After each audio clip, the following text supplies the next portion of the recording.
Hey everyone, Anark here. And this video is going to be covering an extensive essay that has been created called The Black Flag Catalyst Revolt Guide, which is an overview of basically everything you would need to know to attend a protest or to be involved in the wider organizational aspects of a protest movement.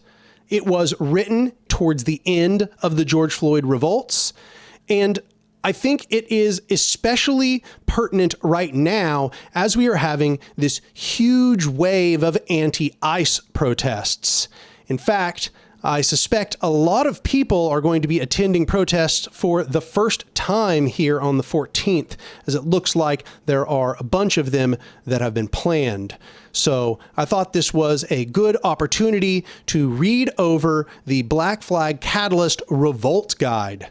But before I get started, I just want to remind people that I have no sponsors on this channel and I don't plan on seeking any out. Instead, I make all of my money on the channel through my Patreon. So if you want to support the work that I'm doing on this channel, you should go over to my Patreon and become a patron for any amount. Anyway, that is it for the opening spiel. I am just going to move right on to reading over the guide.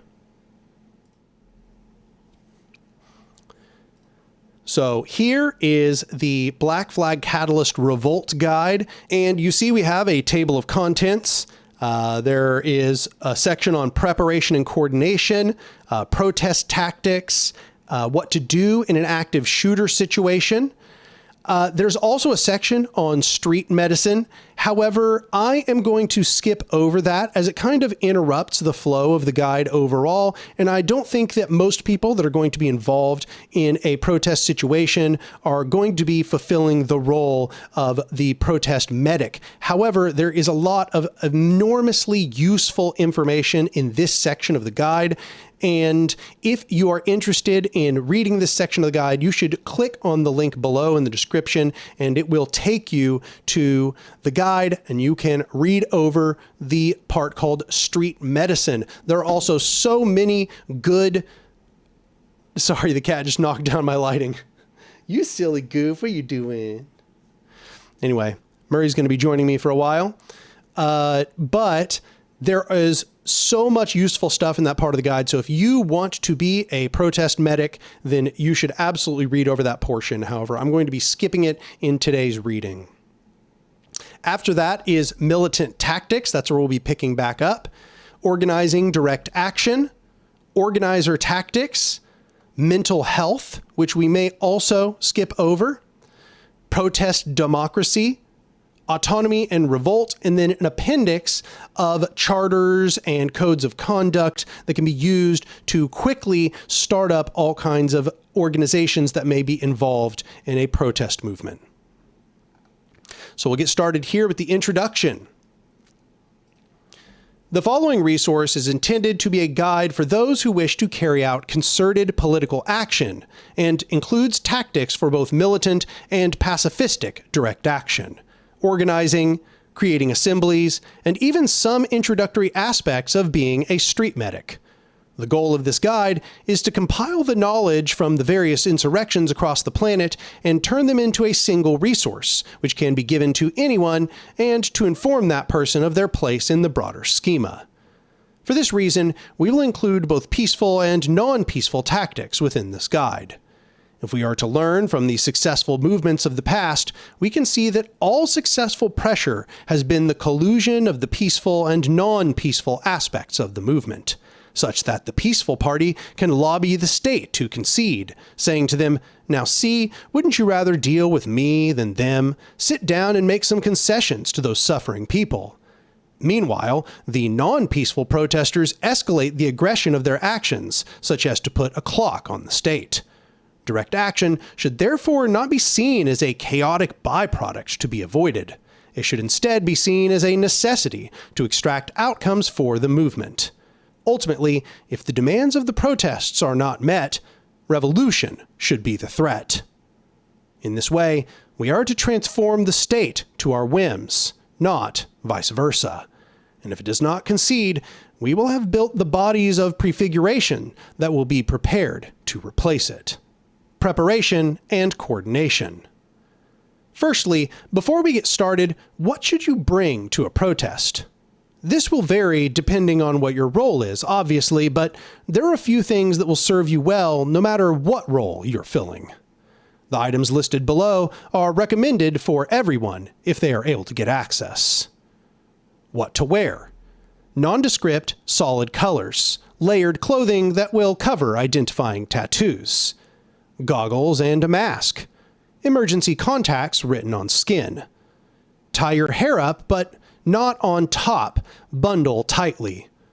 Ballistic protection as listed in Skills for Revolutionary Survival Part 3 by the IAF. Heat-resistant gloves. Personal protective equipment. Elbow and knee guards. Comfortable shoes. A fanny pack or lightweight backpack. A gas mask. Personal protective equipment as listed in Skills for Revolutionary Survival Part 2. What to bring. A squirt top water bottle for drinking and to put out tear gas. Snacks. Cash and change. An ID. Washcloth. And first aid supplies. Do not bring jewelry, illegal paraphernalia, or contact lenses. So, I might have blown through that list pretty fast, and I'm sure some of you are listening and taking note, but I just want to emphasize that list is going to be in the guide, so obviously just go through the link. It'll be one of the first things in the guide. It's right here towards the beginning, and this should be helpful. A lot of people ask this question. It's recommended that you do not bring your phone to the protest or turn off your phone unless you have taken proper precautions. Police can use all data transfers as a way to permanently track your movements. For this reason, it can be a good idea to use a burner phone. Do not activate it at your home or its history will begin there and defeat the purpose. Activate it somewhere public or close to the protest. It's highly recommended that you develop trust networks before and during the protests. This includes not only protest buddies who will be with you at all times and with whom you should try not to split up, but also groups of trusted individuals. In order to form trust networks with new allies, communicate feelings of trust or doubt about other protesters only within groups you can control. Reach an agreement on their trustworthiness, and only then communicate that agreement outside the group. Do not diminish trust with others just because they are using different tactics than you. Protest buddies should be used to make sure you're safe. A good model for coordination, especially if you have quite a few people in your larger party, is to separate them into groups based on their willingness to escalate. Those who want only pacifist protest go in one group. Those who would clash with the police in another. Those who would engage in property destruction or graffiti in another. This is so that the tactics of the groups do not conflict with one another, and so that those who would be willing to escalate do not get the others in trouble with their actions. Broader coordination is also highly recommended. Sorry, Murray is being very distracting right now. He doesn't like me talking for so long. Broader coordination is also highly recommended. A person who is off-site of the protest, who is monitoring the protests, coordinating legal resources, communicating messages between groups, and so on, can be invaluable. In order to minimize the need for protesters in each group to constantly be monitoring and coordinating, it can also be a good idea to choose one representative for each of the groups, sometimes called a spoke, to communicate with the off-site asset and with the other groups. The next level of the organization beyond the individual is the affinity group. Affinity groups are small, with 2 or more people, but not so large that it's difficult for individuals to form relationships of trust with other members of the group. For instance, your group of friends that attends protests together is an affinity group, and the protest is made up of many affinity groups coordinating together autonomously. Affinity groups often operate in a non-hierarchical manner and use informal consensus methods. The success of these groups coordinating well relies on the fact that the group has strong trust in one another.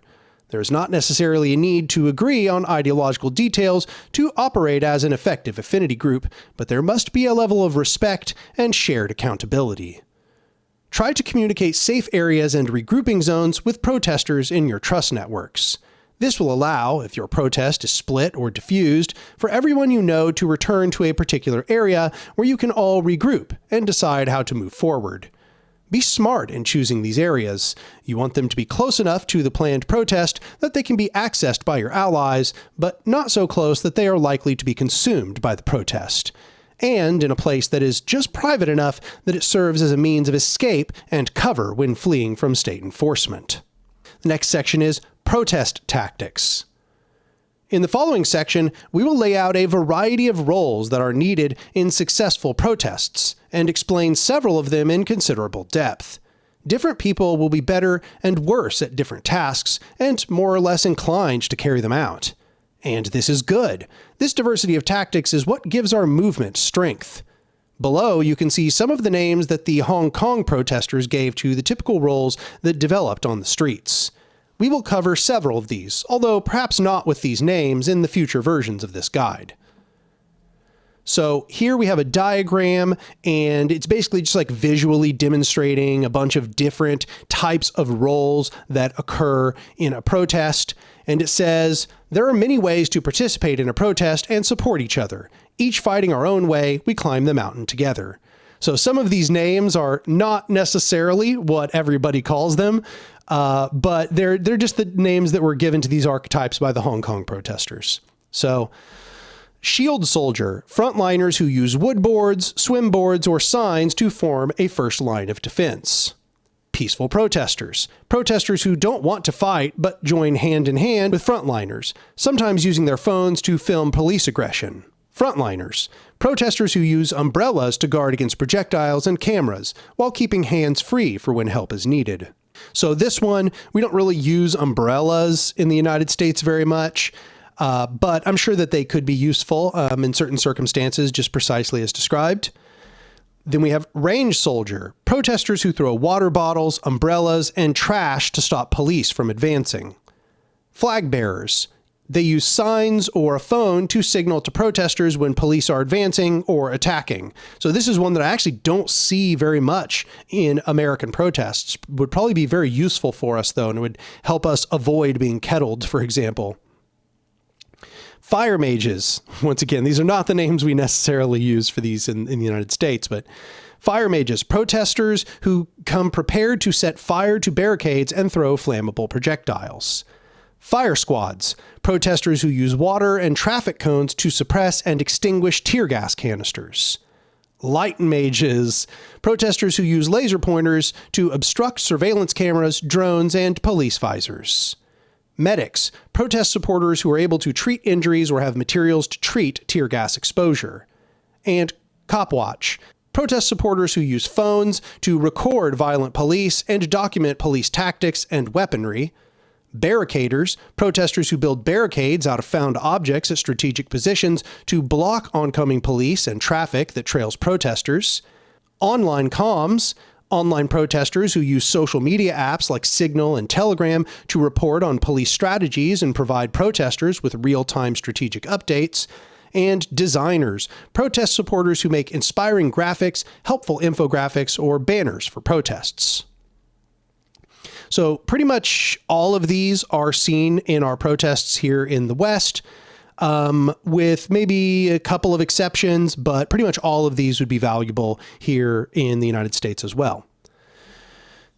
As we begin, do not think that the presence of militant tactics is meant to suggest to you that you are not useful to the movement if you only choose pacifism.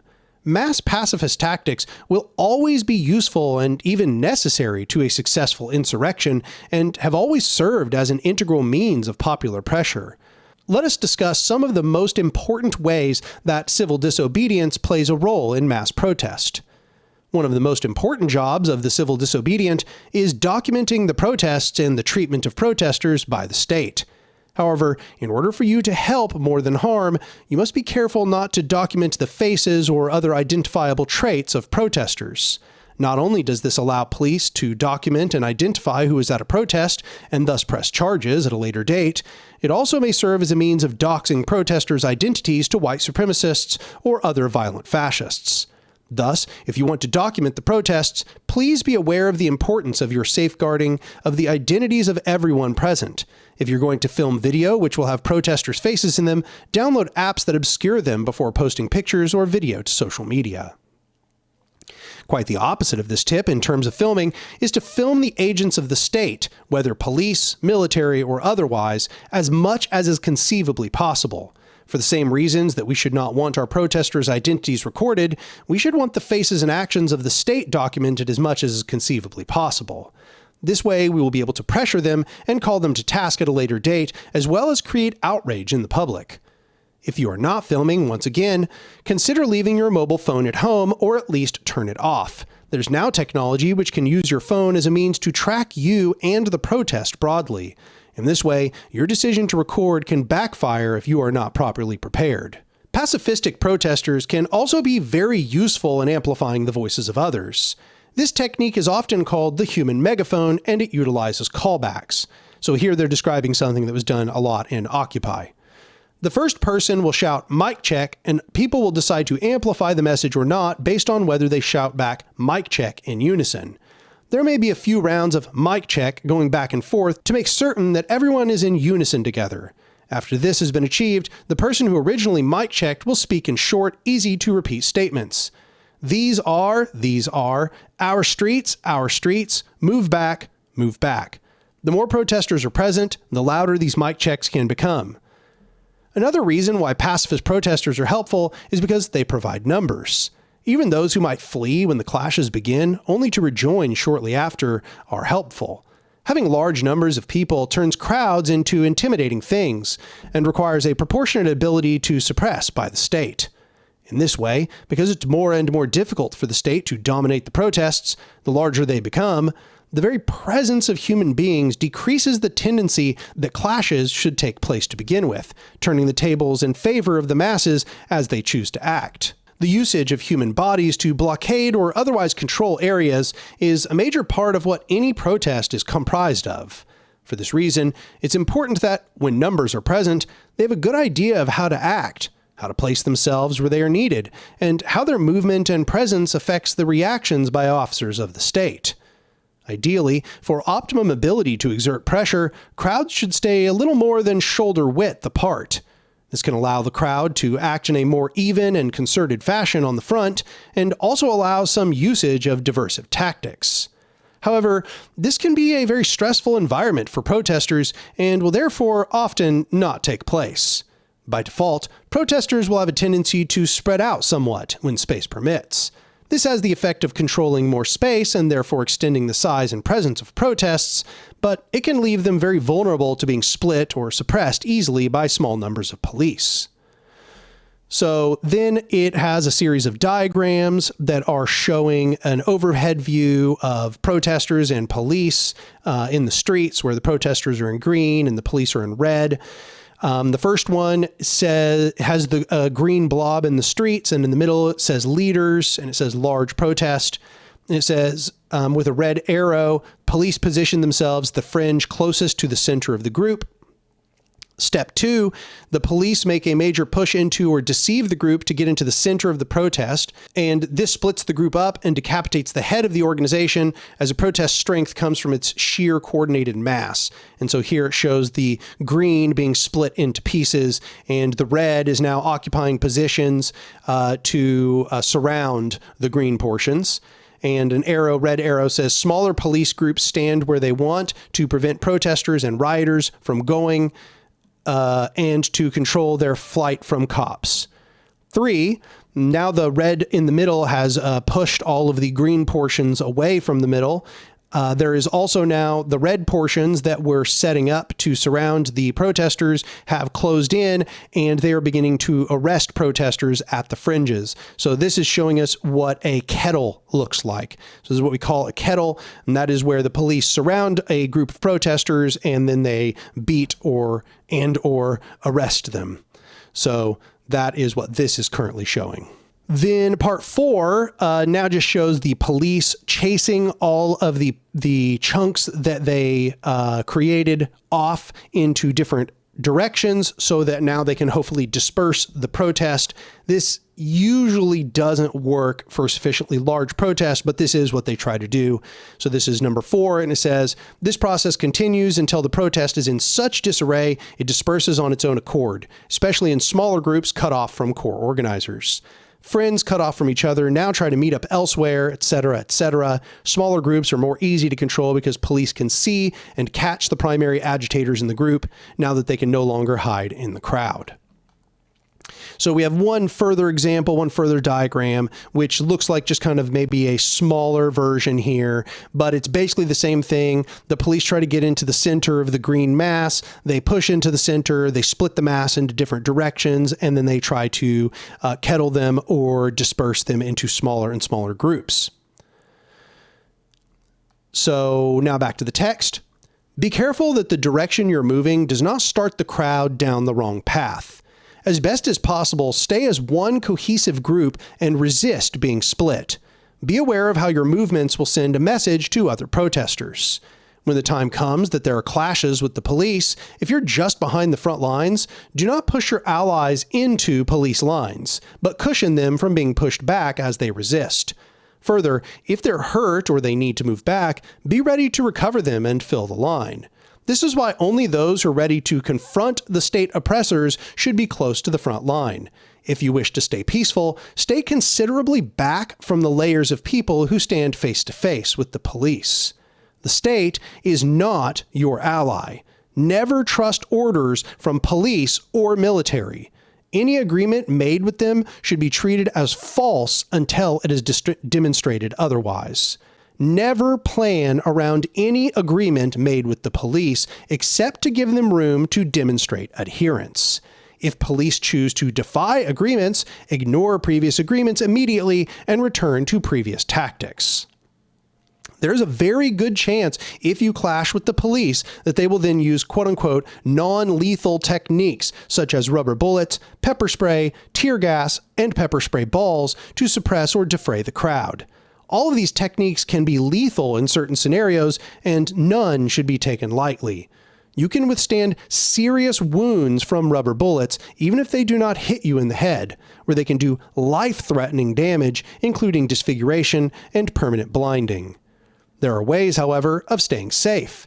First, if there are those who have made shields, be aware of their placement. Keeping those with shields between you and the police is one of the best ways to avoid being hit with rubber bullets or pepper spray. If tear gas comes into your area, there are a few things you can do. First, if you have a gas mask or other face covering, stay calm. You're best oriented to act quickly and stop it from harming others. If you have a bottle with a squirt top, you can sometimes stop the tear gas by spraying water on it. Better, if you see a traffic cone of almost any size, it can serve as a means to suffocate the tear gas grenade and allow you more time to spray it with water. If done successfully, it can completely snuff out the canister. If you're not wearing a mask or a respirator, do not inhale or stay in the midst of the tear gas for extended time. While it's rare it will do serious lasting damage, it can put you out of commission quite quickly, and extended exposure can indeed lead to lung distress and even miscarriage. Let us also discuss the tactics that can be used in the occasion that police are using flashbangs. Firstly, although flashbangs are not meant to cause physical damage, they can do serious physical harm and even kill people as they launch shrapnel into the surrounding area. However, their main purpose is to disorient and subdue protesters through sound and light. In order to prevent this, close your eyes when you see flashbangs being deployed and put your hands over your ears. If you only have one hand, cover whichever is closer. It's recommended you do not put your fingers in your ears, because this may be unsanitary. If you have earplugs, put them in as soon as you see flashbangs are being deployed. Lastly, open your mouth. There's a concussive wave that comes along with flashbangs, and this simple action can reduce the pressure inside your head, keeping you oriented.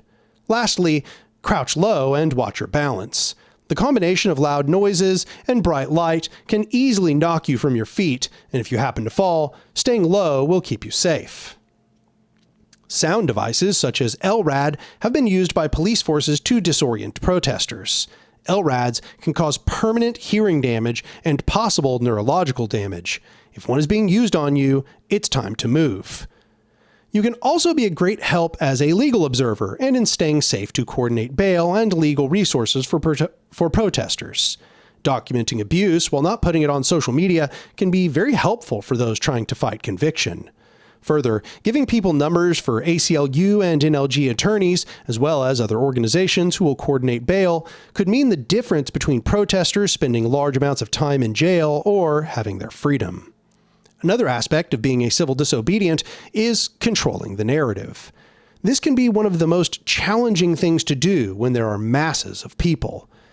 And this is in bold. Disapproval with tactics of fellow protesters should never be communicated with journalists or outside sources. All discussion of tactics, approval or disapproval, should be kept inside protest groups. If asked about your approval or disapproval of certain tactics with those outside the protests, only ever communicate that their actions are valid responses to the events taking place. When you spend your time criticizing fellow protesters, you only validate the worries of people on the outside. Demonstrating solidarity with the actions of your fellow disobedients is a way to control what is reported and shows the seriousness of the issues at hand. Take a tip from the radical Mexican feminist movement. They chant, "We all did it," in response to any and all acts of vandalism. If you are not prepared to talk on camera, or you feel you may say something you do not intend, please allow others to speak with reporters. Journalists have long had a tendency to choose the clips which cast protests in the worst light, especially focusing upon interviews which use ableist biases to present protesters as irrational or mentally ill. Also attempt to avoid meaningless gestures. Ask yourself what impact your actions will have. Only ever use symbolic gestures if they are being filmed. Deny the state any opportunity to use symbolic gestures. We have seen, for example, police taking a knee during the 2020 revolts in order to show solidarity with the movement and being filmed as some sort of inspirational story, just to turn around and launch tear gas into the protesters moments later when cameras have been turned off. Accept only meaningful concession.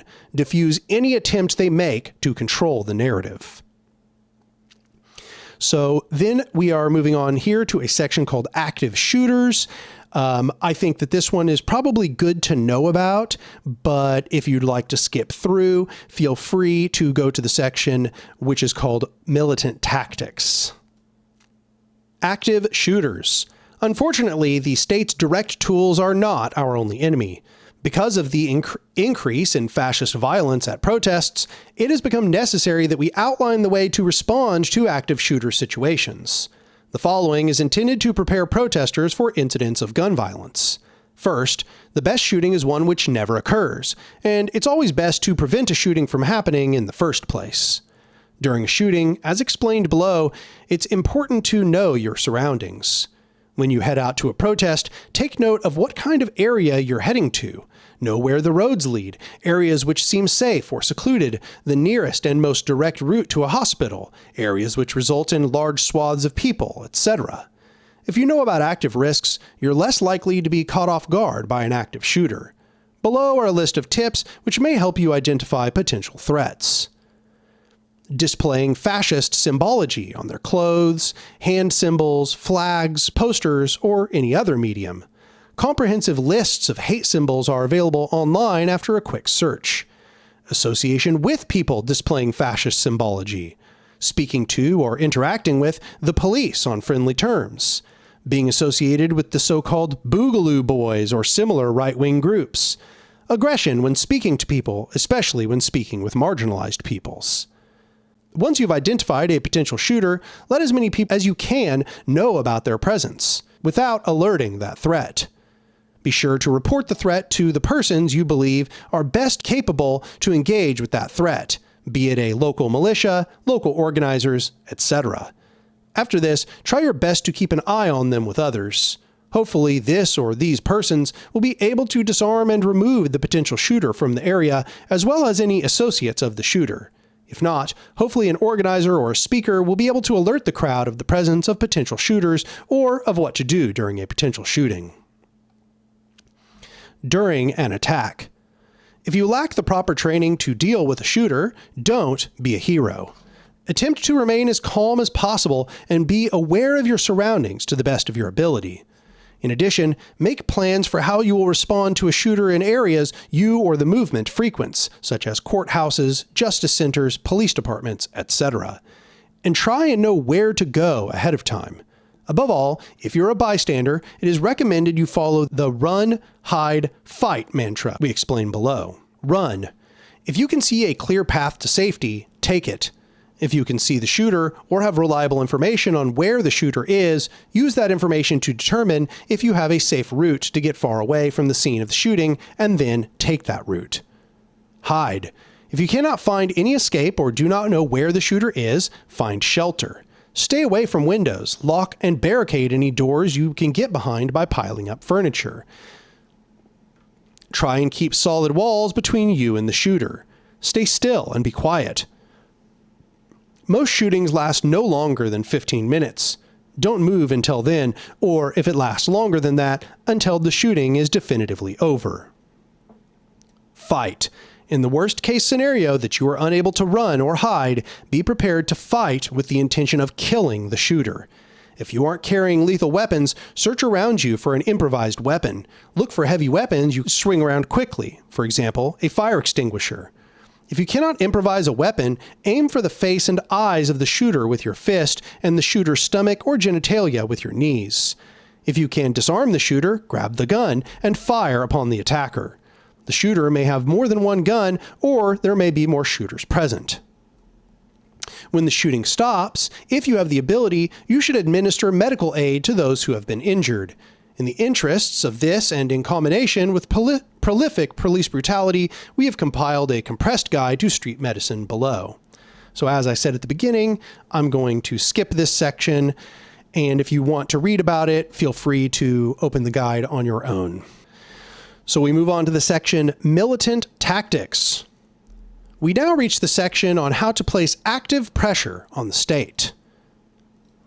This section provides tips on how protesters may clash with the police and use property destruction.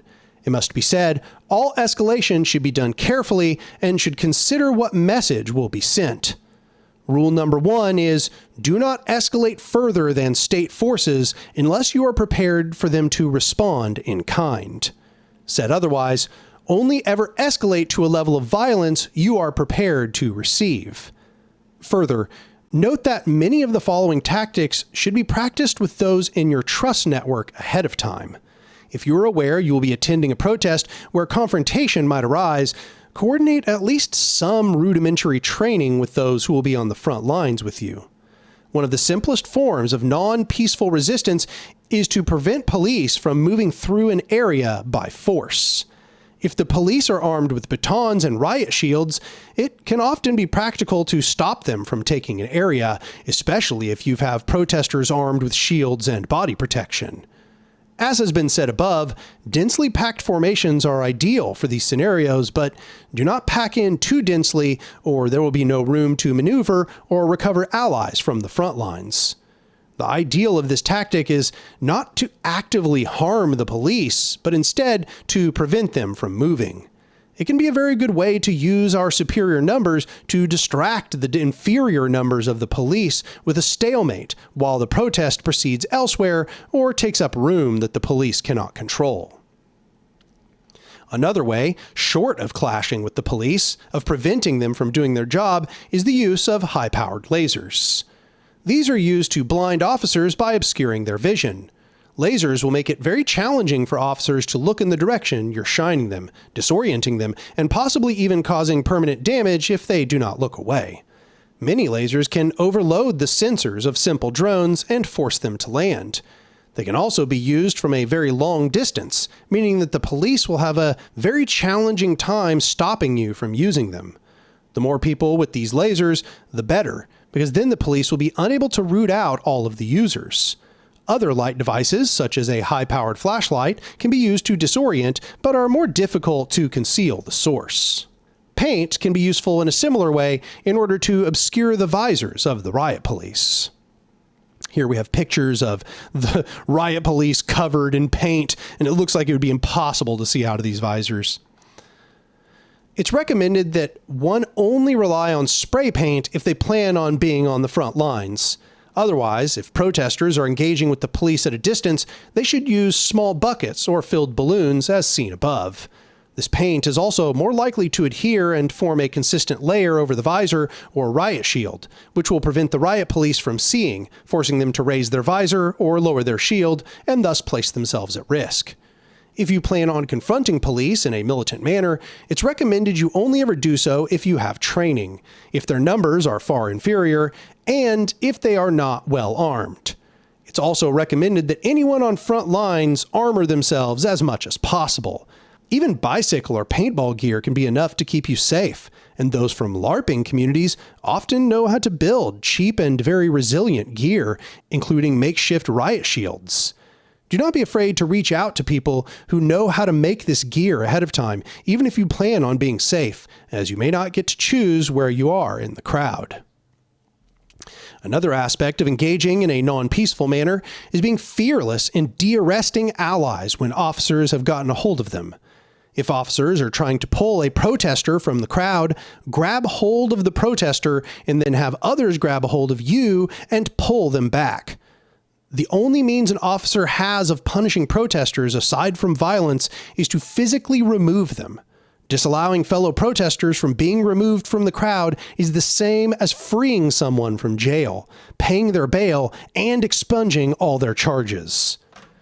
You may also be surprised to see how lax officers are with arrested protesters, often being unable to manage the numbers they have gathered and leaving them unattended for periods of time.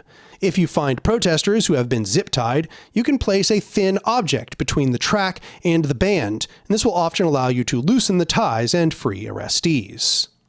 So here are some diagrams showing you how to do exactly what is described. So, basically, if you look at zip ties, you'll see that there's that little kind of square bit that surrounds the zip tie and it encloses the track with the little teeth on it. Well, if you poke something into that little locking bar that's right beside the teeth, you can just pull the zip ties completely open. There will be barely any resistance whatsoever. And if you doubt me, go try it on a zip tie that you own or have access to and practice at it a little bit.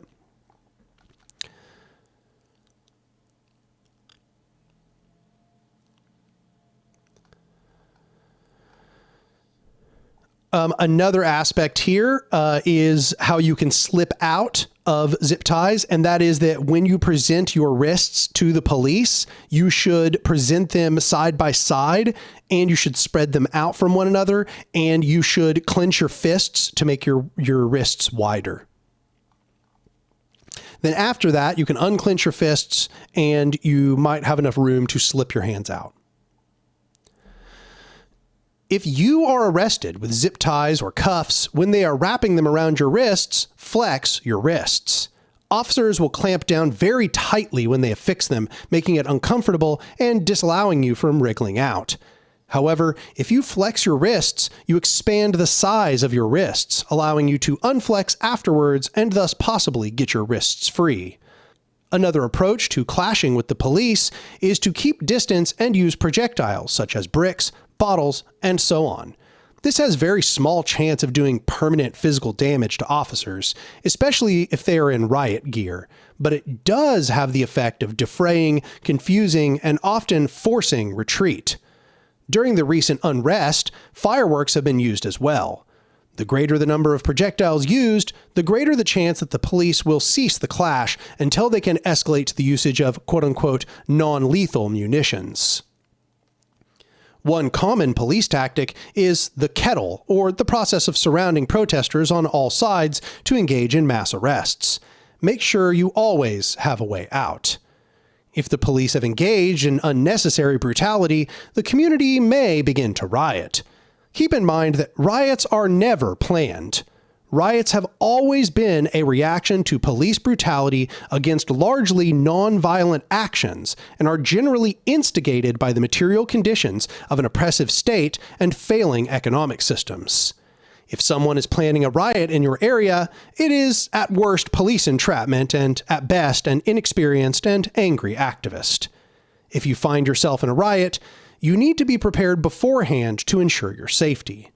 A riot action lasts one night, but the metadata from your activities will last forever. Follow these rules to protect your identity. Cover your face and hair. Wear nondescriptive single-color clothing. Think before you text. Use encrypted systems as discussed above. Wear gloves. No pictures or videos of comrades undertaking non-state-sanctioned activities. Leave your phone at home. It's a tracking device. No bragging or speculation about the event. RFID tags can be scanned and should be considered dangerous. Do not talk to media in the same outfit you wore at the action. No social media. Do not discuss what happened at the action with the police. Burning a building, a car, or other piece of property is a multifaceted tactic and has ups and downs. First, it is recommended that you choose targets which represent the enemies of the movement, such as symbols of state oppression. These include federal courthouses, local police stations, office buildings affiliated with the Department of Corrections, and other buildings where state repression happens actively. The 2020 insurrections have garnered majority support in the burning of the Minneapolis Police Department, and there is next to no outcry of the destruction and looting of large chain corporations, but there has been less public support for small business destruction. This is not to invalidate the choosing of these targets. One of the primary purposes of property destruction is to place pressure on power structures, and a flagging economy is always a means of pressure on the forces of capital. But if you are part of choosing a target, try to choose it based on concrete material benefits. When choosing targets for property damage, be certain that you loot as many of the useful materials within the building as possible. Try to focus on looting items which can be redistributed to comrades and provide real material aid. This is not to pass judgment on any act of looting, but try to connect the act of looting with principles of mutual aid, not simple personal benefit. This allows the movement to continue for longer, as these expropriated goods can then be used to sustain other protesters and thus counteract the real material damage that may be done to their personal solvency by taking place in these protests. If you have moved to the point where your protests have become so radical as to seize areas of the city in a permanent fashion, it may be very useful to create barricades of various kinds. This is not only to include the traditional barricade, as we have seen throughout history, in the form of piled-up rubble. It's also to include more modern methods of preventing vehicle entrance. Below can be seen how effective cling wrap is, when wrapped between two poles, in stopping even very large vehicles from passing. So long as the vehicles do not have tread, there is little chance they'll be able to move through these cheap and effective cling wrap barriers. So the next section is protesting armed. If you are protesting armed, keep in mind that neither the state nor the judicial system is your friend. Police will execute you in the street as readily as the state will apply trumped-up charges and put you in prison for life if you happen to survive your violent encounter. Some protesters are engaging in open carry, and if you are going to do so, you need to be aware of the tactical drawbacks. The primary reason for an individual to open carry is to engage in a show of force. For marginalized communities, openly armed actions by organized groups can be an important declaration of their rights against a racist police state.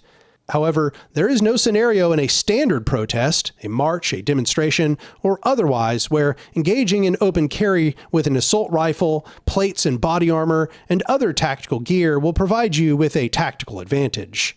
The biggest drawback of the open carry is you're exposing your tactical capabilities to those you are hypothetically defending the community against without any real gain. If you believe a scenario demands high-powered assault rifles and those ready to use them, a trained and accountable group with that level of gear should be located nearby off-site, but ready to move in and engage as needed. the ideal security forces are those that use concealed weapons, melee weapons, and integrate into the crowd. Similarly, when you're engaged in direct action where the police and paramilitaries are still operational, open carry does little but expose who is armed. In scenarios where state power has receded and autonomous zones have been formed, it may be necessary to engage in open carry to defend your community, and these concerns do not necessarily apply. But that is after we have built the prefigurative systems to ensure that the groups of armed individuals are trained and held accountable. Security forces are better suited to engaging in concealed carry to ensure that they have the element of surprise if the protest or action comes under attack by a mass shooter. However, a more common tactic to attack protests is with vehicles, and shooting a driver who is attempting to run over protesters does not guarantee the vehicle will stop moving or save lives. In this case, taking cover and helping others take cover will likely save more lives. Security forces must be trained, have a shared and understood rules of engagement, have an open line of communication among all members of the security team, and foremost, de-escalate situations where possible. All security should have radios and be trained in their usage. To operate as security for your community and help defend against threats, it is crucial that you coordinate and work with others operating security in that area. Your security force needs to be condoned by the organizers of the event you're securing. If there are existing security forces and you show up alone and carrying openly, there's no way for them to know if you are there to help or hurt people. That is why for those that wish to engage in community defense, it's best to follow these principles of action. Organizing direct action. As you are present in these protests for longer and longer, you'll begin to learn what the process of planning a protest might look like. We hope to provide here a framework for understanding the challenges and pitfalls of organizing direct action, so that you will have a better understanding of what is at hand. This process is one crafted to avoid vanguard ideology, yet allows us to establish a coordinated and autonomous organization. First, what is direct action? Direct action is any coordinated or individual action that is directly in the service of a political cause. Some examples of direct actions include marches, banner drops, strikes, demonstrations, and other creative actions that could facilitate a goal for your cause. They can also include mutual aid efforts, such as food distribution, disaster relief, medic operations, and other relief or community support efforts. David Graeber has described direct action as acting as if you were already free. It's important to understand that, in this model, there is no centralized leadership, but there can be organizers and facilitators. As the individual or group developing the direct action, it is up to you to determine the tasks and those best suited to fulfill them. A rally with speakers will necessitate some level of organization and temporary roles that will be assigned, such as chant leader or speaker. These roles do not imply leadership, and oftentimes it's best if these roles originate from the group organically through need rather than operationally through an organizer. Sometimes these roles require that individuals make demands of the group. For instance, as a medic attending to someone may ask the crowd to move aside. Those working within their roles must be respected by the group, but that respect must also go both ways. These temporary roles are necessary to ensure a safe and effective action, but it is best to ensure that your facilitation of the direct action is as ephemeral and temporary as it needs to be. The key to being a good organizer is to step up when you see a need and step back when that need no longer exists.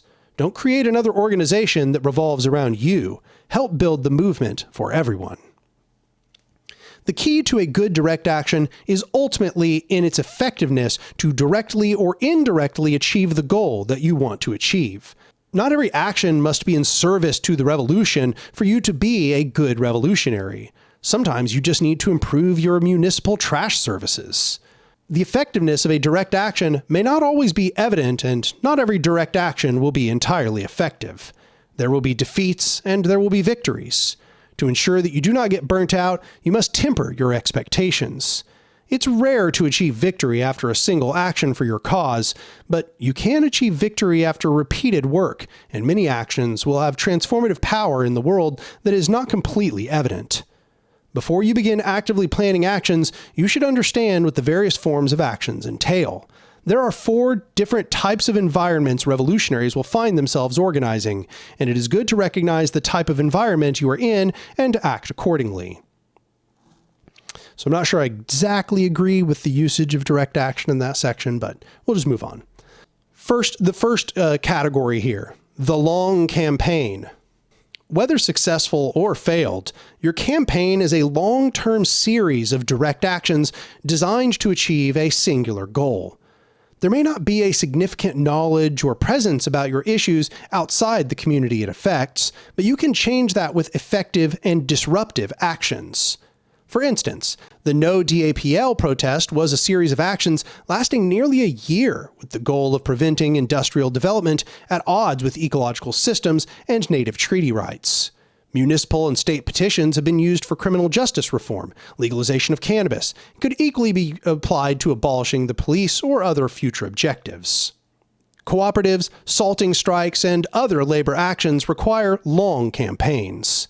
Long campaigns require a diversity of tactics, constant reevaluation of strategies, and acceptance that many actions may fail before the action that ultimately succeeds, if any ultimately does. Long campaigns also include the possibility of organizing with a vast and diverse group of people, which may be best served through the councils described in future sections of the document. The long campaign is often a struggle that does not end. The liberatory struggle of humankind and your own movement within it should be viewed as a process rather than a destination. Issues of justice will exist beyond your lifetime. Your campaign may fail, but the unforeseen and indirect consequences can alter the future of your community in positive ways you will never realize. Occupy Wall Street never achieved its stated goals, but there are still affinity groups formed from that time that operate and positively affect their community in 2020. Every campaign we organize or aid adds up and multiplies the power of others now and in the future. The opportunities you create to volunteer, build, and work outside the system are vital to expanding the minds of future generations. The Mutual Aid Project. Mutual aid is based in community control, aiding one another to break free from capitalism and colonial authority. Mutual aid is simple. It's the breaking of the binary of the haves and the have-nots, with the intention to reallocate for equitable access to resources, education, and needs. Seems simple enough, however, mutual aid is also a legacy and a practice. These types of projects are perfect for pacifists and those who do not seek conflict with the state. Mutual aid projects might already exist in your area, such as Food Not Bombs or other local efforts, and these are necessary components of building dual power. The mutual aid projects you engage in and help build should not be confused with charity. Mutual aid is a long-term commitment to the community and a tool to break free from the state and capital. The catalyst and the movement. When material conditions have reached a revolutionary potential, there's often a violent catalyst which may set off an organic movement. When Mohamed Bouazizi set himself on fire in 2011 to protest the revocation of his street vendor license in Tunisia, he had no idea he would become a catalyst for the Tunisian revolution. This in turn sparked the wider Arab Spring against autocratic regimes, which inspired the 15M movement. More recently, a simple local march for justice for George Floyd escalated into global protests against police brutality, systemic racism, and ultimately the burning of the 3rd Precinct of Minneapolis. It started with a simple, peaceful march that the state escalated through violence and the unnecessary usage of tear gas. The immediate catalyst can come at any time, but it is often unforeseen and triggered by the overreach of the state. Your goal during this catalyst as an organizer should be to use the momentum of the organic movement to make demands and recuperate as much state power as possible. These movements are often reactive to state violence or oppression and are quite capable of evolving into an open conflict that can recuperate power out of the hands of the state. The open conflict. The catalyst and the protests it spawned can evolve into an open conflict, or one can be planned. Open conflicts generally evolve organically when the police crack down violently on peaceful protests, fueling anger and action. Blockades, autonomous zones, direct conflict with police forces, general strikes, economic shutdowns, and unplanned riots can all be elements of the open conflict. Blockades are being used by indigenous allies in South America to fight against both destruction of the ecosystem and their homes. Autonomous zones, such as those within Chiapas under the EZLN, have ceded from state power and corruption with minimal violence. Direct conflict with police and sustained riots can force the state to cede power, but the state is also adept at skillfully managing and redirecting the narrative. The state uses a combination of surveillance state crackdown on the spread of insurrectionist content, streams, and info, as well as inserting activists into the movement to neuter social movements that have evolved into open conflicts. Large-scale blockades, in combination with strikes that are strategic and well-organized, can be very effective, bring the economy of a state to a standstill and force state concessions. During the Bolivian gas war in 2003, protesters used the blockade to force resignations of political leadership. However, many protesters were killed by the state in that conflict. Open conflict brings risk that, while forcing political concessions much faster, can also spiral out of control and lead to violent fascist crackdowns.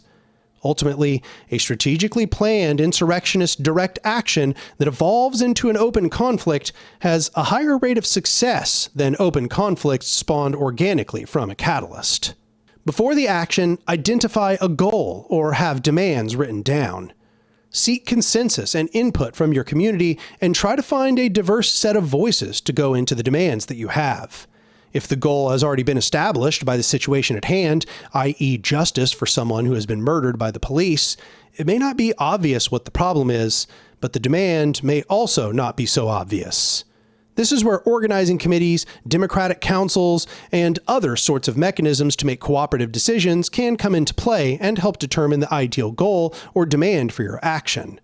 However, it's not necessary if the community has already achieved consensus and your action is designed to support or signal boost an existing goal.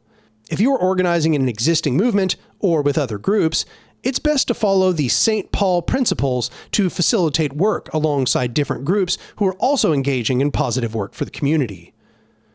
These principles are: 1. Our solidarity will be based on respect for a diversity of tactics and the plans of other groups.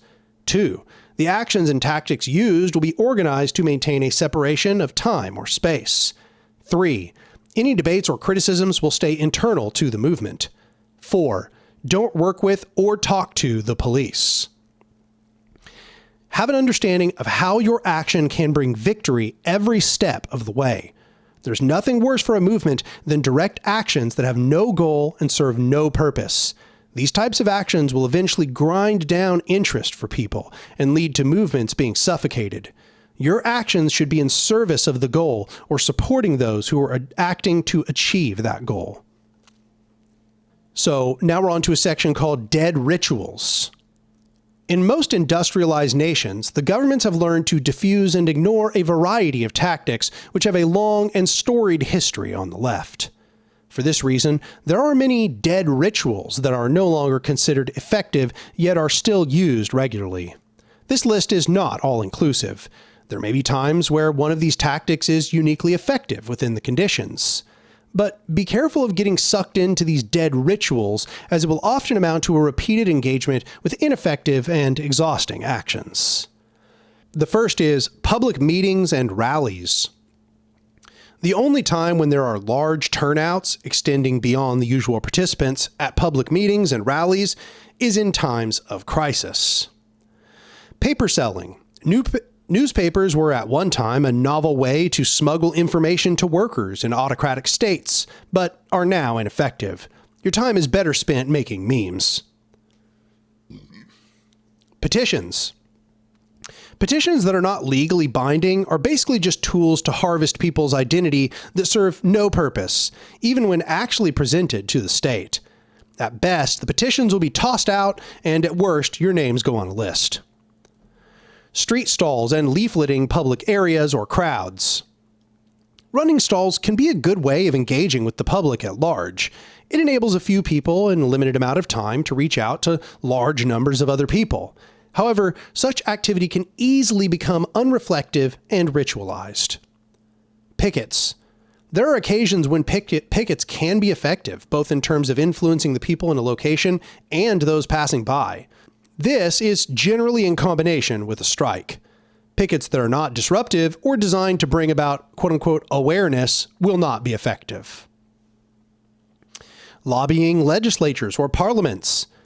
Lobby days or meeting with representatives is not likely to achieve significant positive outcomes. One exception to this general pattern is when a major matter of concern arises which affects a lot of people in a particular locality. Frame these as negotiations with the state rather than lobbying. Cycles of pacifist marching. Repeatedly marching down sidewalks will do very little for your cause. The anti-war protests brought millions into the streets and achieved nothing. If your demonstration draws smaller numbers, it only makes the movement appear weak. Using the media. The media is not your friend and must be seen and approached with caution. Mass media can actually be more detrimental for your cause, as the ruling class and state will develop counter-narratives or use wedge issues to divide the public on your issue. Personal communication is more effective. Standing in elections. From time to time, we all get that election fever, but ultimately, there's nothing democratic about liberal democracy. There are occasions where it may be feasible to stand in a local or municipal election, but this should be a rare exception to the rule. The party system, archaic voting methods, and capital requirements have all but ensured that electoralism is a dead end. Solidarity campaigns. Solidarity campaigns aim to give support to revolutionary struggles and progressive regimes in other countries. Campaigns designed around the concepts of affecting policy or boycott actions have not been highly effective. If an international movement requests help, provide mutual aid if you can, but otherwise, making revolution at home in the heart of the empire will do more for our international allies. Fundraisers. Auctions, bake sales, and other fundraising efforts may seem like a good idea to fund a campaign, but in reality, the time and energy to organize these is better spent on actually carrying forward the particular political cause. Meetings about meetings. In order to organize the above activities, left political organizations and campaigns necessarily have to bring people together to make the appropriate arrangements.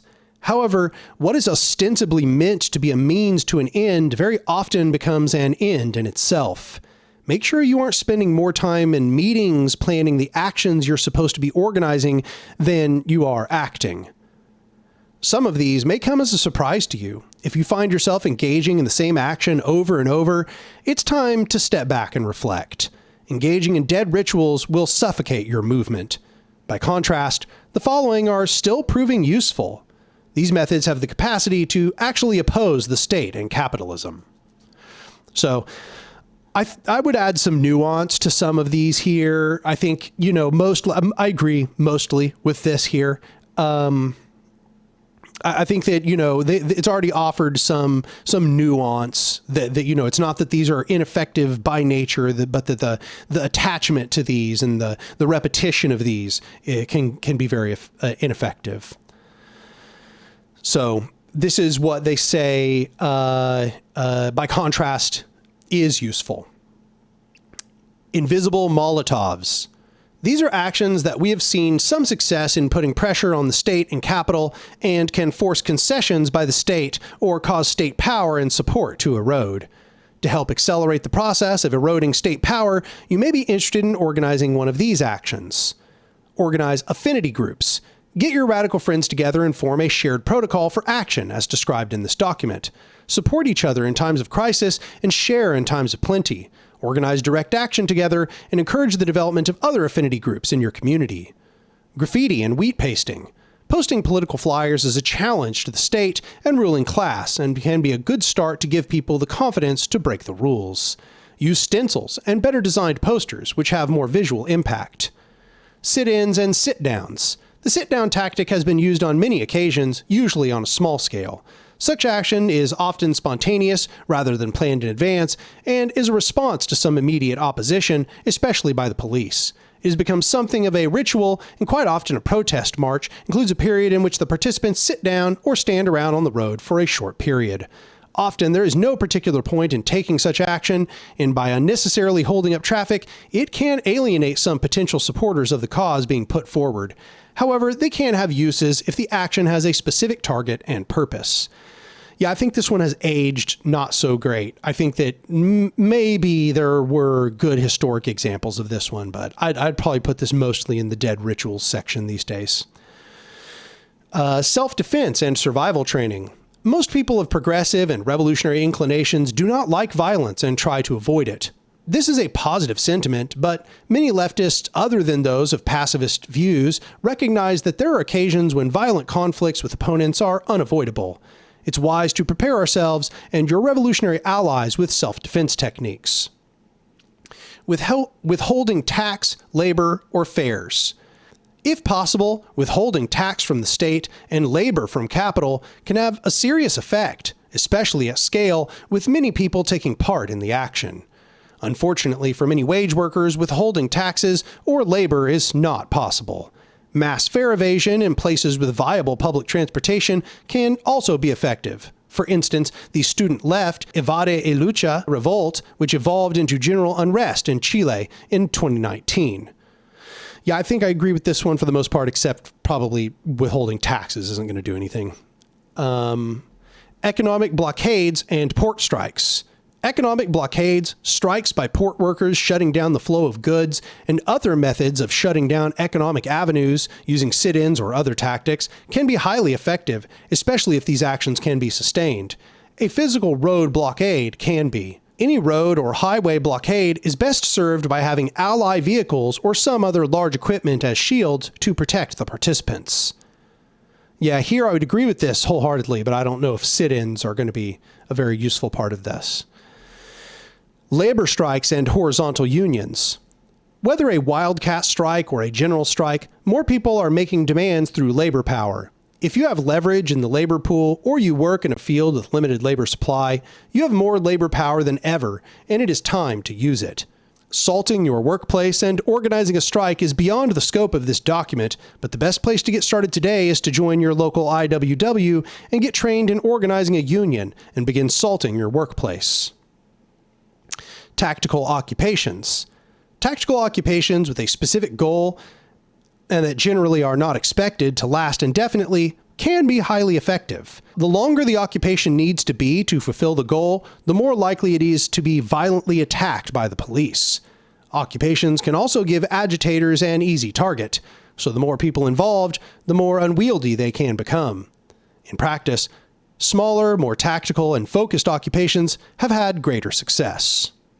Distributed denial of service, DDoS.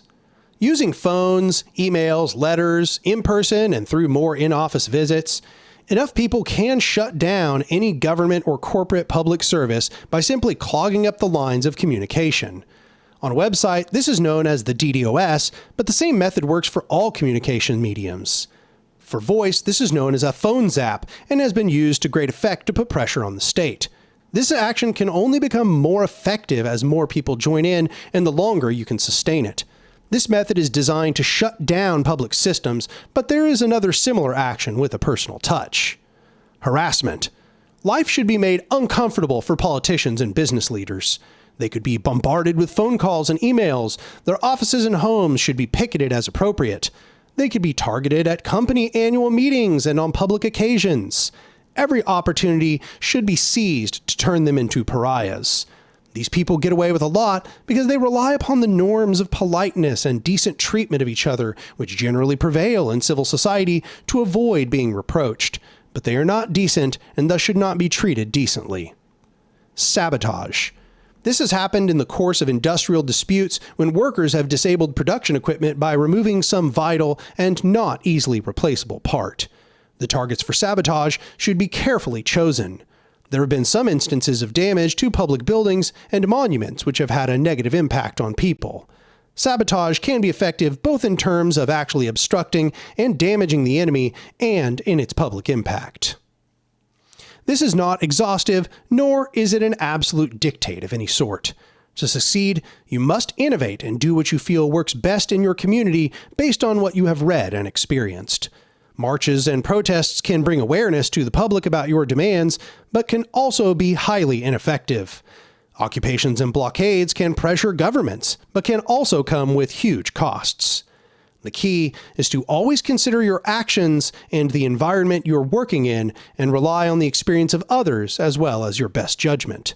To successfully organize under the ever-present surveillance state, we must understand how to operate effectively and safely in the digital world. Digital operational security. Do not talk about the action on open communications. Open comms include both public and insecure private messaging platforms. Facebook and Instagram are not your friends. Signal is great, but it has two big downsides. One, its whole infrastructure could be taken down by the US government. Two, it ties you to a phone number which gets exposed to people you're communicating with, and it can be a pain to get another phone number. The second one's not true anymore. Signal actually no longer requires that, so you can sign up to Signal with a username, just so everybody's aware. Share Signal contact info privately with everyone you trust right now, and compare your safety numbers in pieces across multiple channels with people you're trying to trust. Conversations in Signal can have certain distinct identifying numbers you can get. Both of you should see the same numbers unless someone is intercepting your conversation. Verify these numbers through Facebook Messenger, email, in person, etc., where such a person couldn't also intercept. The biggest limitation of Signal is that your phone is relatively easy to hack. In the early days of the Syrian civil war, the Assad regime used Skype to track activists. Beyond intercepting Skype signals, it would hack or directly access one person's computer, then use it to send attachments or files to all their contacts, infecting every computer and allowing them to read locally encrypted files. Beyond being very suspicious of files, if your phone is ever touched by a cop, you need to immediately destroy it and get a new phone. Since most folks can't and won't practice a high degree of security with their phones, Signal is only somewhat safe. For a more distributed but still new and insufficiently tested communications framework over the web that allows arbitrary identities and is decentralized, Element, Riot, and Matrix are good messaging options. Element is the new name for Riot, which exists in the ecosystem of applications using the Matrix protocol. This has its uses, but has lower usage than Signal, isn't as tested, and could be significantly blocked with sufficient repression. Email will probably outlast the cockroaches. It's always worth having backup email addresses your friends already know about. Bonus, having backup email addresses that aren't publicly or anywhere in your existing accounts tied to your identity or existing accounts. Super bonus, setting up those email accounts with services like Tutanota or Proton Mail that try to use PGP encryption with other Tutanota or Proton Mail accounts. What to do? Each person in your group sets up a new email account with a brand new name, ideally using a VPN or Tor. Then you share the names of these names and email accounts with each other through something like sheets of paper passed into your friends' actual physical mailboxes once you've started messaging each other via these new email accounts, never using real names or information that would leak personal identity. Memorize and destroy the sheets of paper, identifying which friend is which email. Email networks are most useful when folks have to go on the run, without carrying a lot with them. For more distributed communications in minor absences of internet, put the app Briar on your phone. Create an account and share that account with your friends. Now your friends and you can chat either over Tor when the internet is up, or over Bluetooth and Wi-Fi when the internet is down. This is helpful in situations where you're all on the streets or live nearby, and they take away the cell signal. This was useful in Hong Kong. Briar flourishes in situations when they shut off cell towers around a protest, but it's less feasible as a communication system across neighborhoods when the internet is turned off for a whole city. Larger-scale electronic/network catastrophes are hard to predict. The NSA could have backdoored every single revolutionary device. The state could just storm ISPs and turn off all internet to facilitate a massive crackdown. Infrastructure could get knocked out by an earthquake. Civilization could collapse. One way you can take precautions is by establishing communication protocols with your friends for how to move physical messages around. Dead drops and geocaches are not just for supplies. They can be used to move messages and USBs of data, particularly in situations where repression is widespread and you're under surveillance. Old-school spycraft is worth thinking about. If your friends already know to, for example, send messages via a crumpled up sheet of paper in an abandoned Big Gulp in a pedestrian tunnel under a bridge, you're prepared to diversify plans and communications channels in a crisis. Obviously, you can and should think of other inconspicuous approaches. Even just working out to stick USBs in a Ziploc bag under a rock near a bus stop can help immensely. When the internet goes down, we often have to resort to sneakernet, just directly carrying the files to one another. Know your friends' addresses, but also don't write them down. Finally, there are more active and resilient networking possibilities, albeit with no substantive encryption. Everyone should own a ham radio. We're building a mesh network using disaster.radio. If you're interested in joining our network, order the parts from China now. We'll help get them set up and you connected. The basic premise is that little radio sets sit on the roof of houses across town and peer with each other, letting people local to one radio connect to it via Wi-Fi and send messages, etc. With some solar boards, you can power them and phones to connect to them through a rough collapse. The next section is called Logistics. After you have chosen your action and what kind of campaign you will engage in, you will then begin moving into the logistics stage. This is an important stage where you will need to coordinate both public and private resources. Public logistical information that you should share widely includes the time, space, and loose description of the action. Private logistics will include reaching out to the medics, security, and other crucial roles which must be organized for a successful action.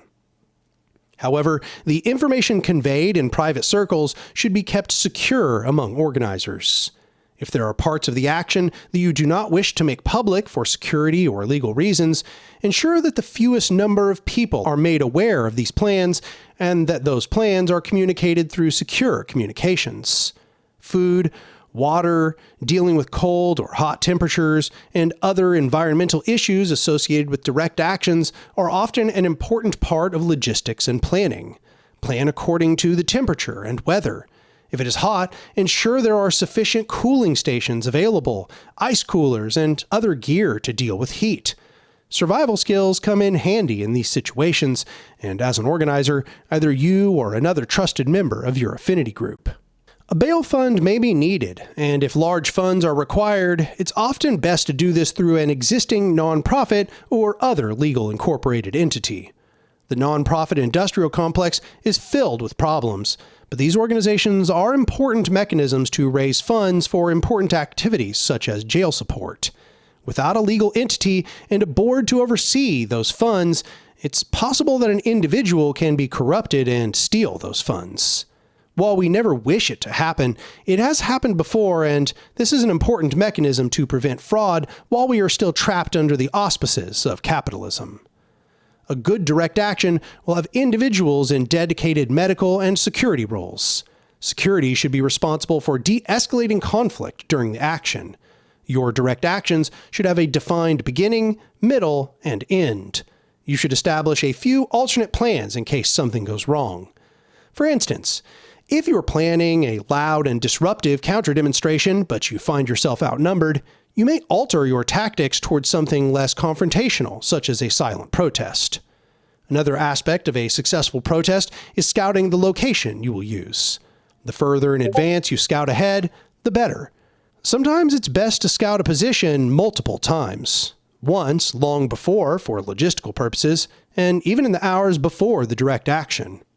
If you have a small group operating a counter-protest or demonstration, you would want to scout the event to determine the number and sentiment of the opposition before you determine the next course of action.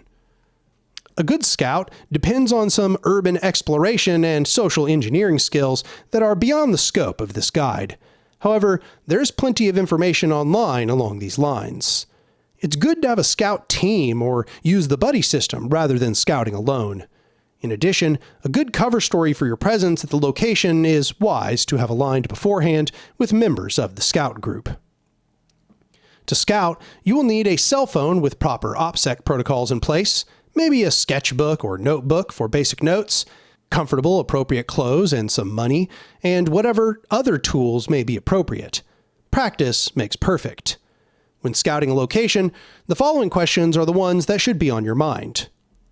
What is the ideal time and day of the week for this action? What is the minimum number of people you will need to pull the action off successfully and safely? How can the activists access the target location? What are the different needs, cover stories, costumes, equipment, etc., for the different options? What are the potential drawbacks/obstacles? What kind of security does the target location have? Cameras? Patrol cars passing by on rotation? Security guards? Given these concerns, is your action plan realistic? What are the options? For example, attachment points if you're doing a lockdown, or anchor points if you're doing a climb action. Keep safety standards in mind, and remember, in all likelihood, it will be someone else who's going to put their safety at risk according to your scout assessment. What is the relevant measurement data for each potential action tactic at each potential target site? Remember that some locations will provide multiple target options for the same tactic. For example, many buildings have multiple entrances that can be blockaded. Make sure to keep your measurements in order to avoid later confusion. Don't just rely on your memory either. Take notes. What kind of equipment will be required to accomplish this action? What other resources would be needed to pull this off? What are concerns with respect to accidental property destruction, trespassing, or other potential legal charges? If you're planning a legally permitted action, what different jurisdictions, city, state, federal, will need to be contacted for permits? If one of your action objectives is to produce a quality publicity image, is your action scenario sufficient? From a potential photographer's perspective, is there good light? Are there obstructions that would get in a photographer's way? For some actions, getting a good photograph is a major concern, and the success of such an action will depend on the ability not only for the activist to deploy, but to deploy at a time and way that presents an enduring photographic image. What other tactical options does this site present? What is the probability of success for each possibility? If you are relying on a third party or other trusted ally to scout the location for the organizers, it's often best for them to produce a report. An ideal report includes the following: photos of the location and surrounding area, detailed notes about location, building size, public/private access, exit/entrance points, pieces of equipment to be aware of, coordinates, or street addresses, security protocols if applicable, uniforms or plainclothes, central security locations, digital security systems, measurements, and other more detailed information if applicable. After this, the next task at hand will be getting people to your action. When you are inviting allies to your direct action, contact individuals in your affinity group directly if possible. Encourage them to contact other affinity groups they trust. Use secure and encrypted communications channels as much as possible. When you send a generic invite to a direct action, it's less likely they will show up than if you send someone a personalized direct message. If you need a small, highly trained group, this is the best way to gather your team. If it is a larger action that requires more bodies, such as a march, you will also want to create more public invitations. If you are organizing a large-scale action that requires some level of coordination, it's helpful to create a volunteer in a box package for action participants with printed materials and other information to hand out.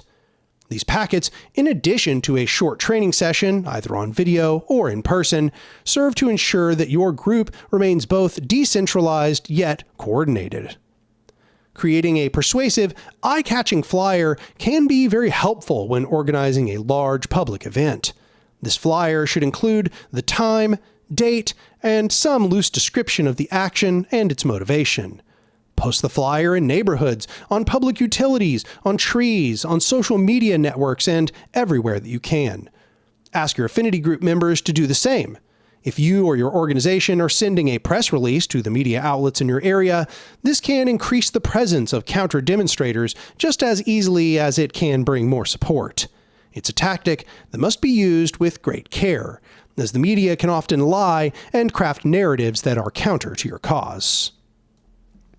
As has been said numerous times, it's also good to establish legal support and have lawyers on hand ready to advocate on behalf of those arrested, preferably pro bono if possible, or funded through a legal support fund. Be cautious about using your personal banking information. Crowdsourcing bail and legal funds over the internet is highly advised, as this is a way that allies from everywhere can help you. If possible, utilize an existing trustworthy Democratic counsel with access to an accountable and transparent bank account to avoid the financial and tax-related headaches associated with keeping individuals accountable with large sums of money. How organizing goes wrong. Before you get started in organizing your own events, it's important to know and understand the pitfalls in organizing and how things can go terribly wrong. The threat of corruption, assassination, and state security infiltration represent some examples of external threats to your movement. Leaders can be corrupted and bought. The pressure of power, money, and prestige can be great within a capitalist system. Even those that are not swayed by money or power can be simply consumed by the spectacle and fame.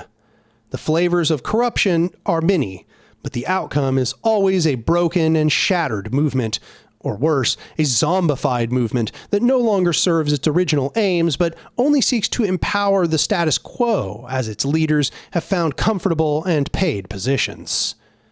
Leaders that are not corruptible usually find themselves dead. Whether a car accident, a quote-unquote suicide, or simply retribution by local police, good organizers whose identity becomes too public are killed by the state all the time. You could also face jail and solitary confinement on falsified charges. From Martin Luther King Jr. to Fred Hampton to Thomas Sankara, all across the world, the leaders of great movements have been killed long before their time. These days, assassination, imprisonment, and exile have been readily employed by agents of the state, either judicially or extrajudicially. Even today, some organizers of the Ferguson actions have been murdered by agents of the state and had those deaths classified as suicides. Undercover officers are also a real threat. Mo, Gloves, and Boots are all names that have been used by undercover police officers whose role and job has been to infiltrate and engage in recon on our movements, as well as entrap individuals in crimes that can be used as justification for crackdowns. These infiltrators will organize a crime or illegal activity, but want you to carry it out. They may provide free housing, drugs, food, money, and other items designed to influence and groom their targets. If their targets become anxious or skeptical and seek to pull out of the action, they may use derogatory words and emotional abuse, calling their targets names in an attempt to push them to act. Be aware and skeptical. However, not all threats come from outside the movement. Movements that draw attention from the public and media can also draw attention from those that have ulterior motives or disruptive individuals. Even when the state is not actively destroying your movement, there are those who can destroy it from within. These are people usually driven by fame and fortune, but are sometimes just well-intentioned but inexperienced. Agitators will say one good thing about the movement, then proceed to criticize everything publicly and openly in speeches or through text. This is so they can always claim they support your cause and organization, while privately trash-talking and doing everything they can to bring it down. They may form a similar movement or organization with the same goals, but poach people from your affinity group or organization, steal content and designs without attribution or solidarity, and generally work against your operations, disrupting your movement's time and space for actions with their own. However, they may also simply be members of your movement attempting to accrue power or embezzle funds. Counter-revolutionaries are also a real threat. Internally, a counter-revolutionary might find themselves in a position of power through charisma or by bringing in outsiders to alter the dynamics of the group.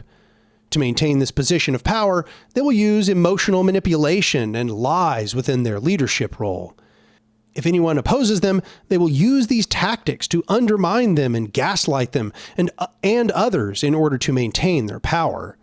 Oftentimes, they have a support base that is willing to engage in attacks, either physical or verbal, allowing them to keep their hands clean and always act. No, that sentence, I don't know what the last part was meant, and always act, but anyway, the sentence otherwise would be, oftentimes they have a support base that is willing to engage in attacks, either physical or verbal, allowing them to keep their hands clean. They may even offer some hollow denunciation of their supporters' activities while privately egging them on to do more. Some counter-revolutionaries are not explicitly disruptive or even aware that they are disruptive to movements. These people are drawn to the spectacle of being in the media. They call themselves quote-unquote leaders or are drawn to these positions in existing organizations. They fail to seek input or the involvement of the community they are trying to organize, and they treat the revolution as an aesthetic. They may also engage in racist, misogynistic, transphobic, or other discriminatory behaviors or microaggressions. Generally, if they receive criticism from other members of the movement, they simply acknowledge it and continue to engage in the same behaviors. Some other red flags include asking for donations or monetary support with zero transparency or accountability. Another real risk are the peace police. Internal and external, the peace police will come to shut down the diversity of tactics we rely upon and ensure that the movement becomes another lifeless series of dead rituals discussed earlier, or simply the threat of violence by armed individuals who are there to quote-unquote keep the peace. Some peace police are armed with only megaphones. However, if you encounter peace police engaging in open carry, it's advised that you avoid them, give them distance, and simply move on. This applies to liberal, libertarian, and fascist identifying peace police, paramilitaries, or any right-wing militia or group that is claiming to, quote-unquote, protect the peace. These people are most likely just looking for any quasi-legal reason to shoot you and your allies. So, what do we do when we encounter people inside the movement who are harming it? Our first instinct cannot be to marginalize those who may not be aware their actions are harming the movement. If possible, mediate these issues through established mediation channels, if they exist. There are some steps you can take to help deal with these issues. 1. Get a temperature check of members in your affinity group who have encountered the behaviors you feel are disruptive. Are they feeling the same? If so, gather consensus around what behaviors are disruptive. 2. Have individuals of your affinity group reach out to them for personal dialogue. Gently explain to them how their behavior is harmful to the movement or discriminatory towards individuals within the movement. Give them a set of concrete steps they can take to work cooperatively and respectfully with other individuals and groups. 3. If, after private dialogue, they fail to alter their behaviors, and those behaviors are actively and directly harming the movement or individuals within the movement, then it is time to bring the concerns publicly, but as gently as possible, without appearing to gang up on or attack the individual themselves. 4. If they have rebuffed or ignored public criticism, then it's time to reach out to other activists within your movement and explain to them that the organizer or individual's behavior is toxic, how mediation has been attempted and failed, and explain it is time to invest our time and energy elsewhere. Generally, when there is no attention or media behind one of these toxic organizers, they will move on.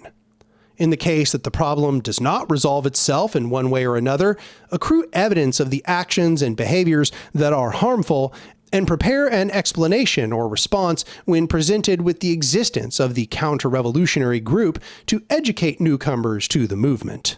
It's key to be as objective and factual as possible, as unfounded rumors can be just as damaging to movements. Additionally, not everyone is perfect. it's important to continuously offer the ability for the individual to recognize their faults and continue working with the group as a respectful ally. All these types of toxic organizers are poisonous to movements. It's nearly impossible with our current social norms to completely prevent these types of individuals from corrupting a mass political movement. The key is to inoculate ourselves to these behaviors first and educate those within our affinity groups. In order to overcome the challenges associated with overcoming global capital, we have to adapt to the new world of the 21st century. The old-style systems of mass mobilization of social movements through large-scale hierarchy are flawed, as we have seen in the previous section. There are many vectors for both malicious parties inside and out of the state to influence and degrade these movements. A confederation of smaller groups, either democratic or revolutionary in nature, is more resilient to the disruptive activities of the state, but may still face counter-revolution. These are some of the challenges the network of revolutionaries seeking liberation and justice must face. It is why we must train ourselves and develop internal tools to act in concert with millions of other revolutionaries, globally and at scale, without the need for a centralized leadership or agenda. With this in mind, the next step will be actually carrying out the action. For this reason, we will now discuss the tactics that the organizer must use on the day of the action. Organizer tactics. First, let us be clear. As the organizer of the action, you cannot control the actions of the individuals. However, you can set the mood for a peaceable action or a militant one through the information you provide to the participants about the action and the feedback you give in important situations.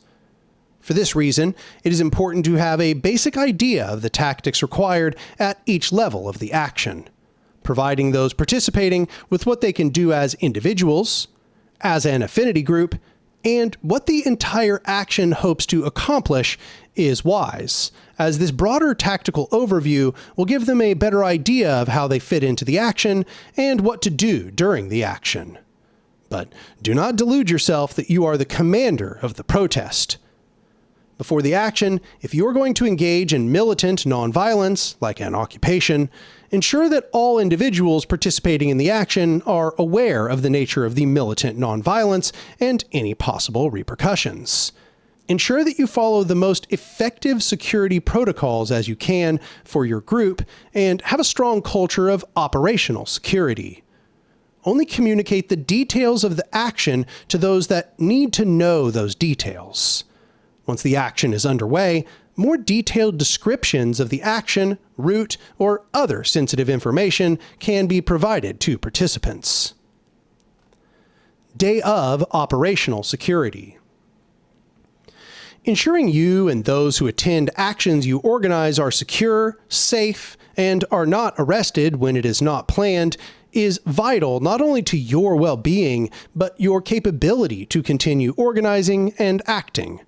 Follow and share the rules for protecting your identity documented earlier in this guide. For these types of actions, there may not necessarily be a dedicated security force since the entire action requires some level of preparation. If your action is as nonviolent as a small group having a picnic, then there's no real need for organized security. However, if you expect a large number of people or a serious threat from counter-protesters, then you may consider having an organized volunteer security detachment who have been trained in de-escalation and have appropriate gear necessary to engage in security. If you do have formal security, ensure that they are not to act as peace police, but rather to physically defend the participants of the action from physical or vehicular assault. Oftentimes, security will operate a car in the lead or behind a march, for instance.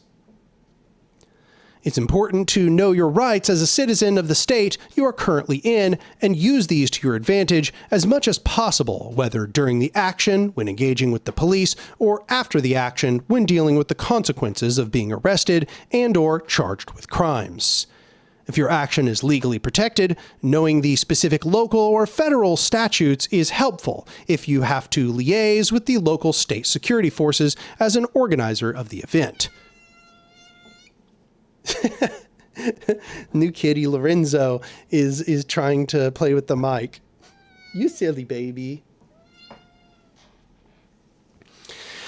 Let's see here. Identifying yourself as an organizer should be avoided for any actions that are not legally protected. A good medic volunteer crew is a simple necessity of most actions, with at least one individual trained in medical first aid, heat exhaustion, CPR, and other basics, and the gear necessary to deal with those situations. If the event is large enough, consider trained EMTs on site with medic kits.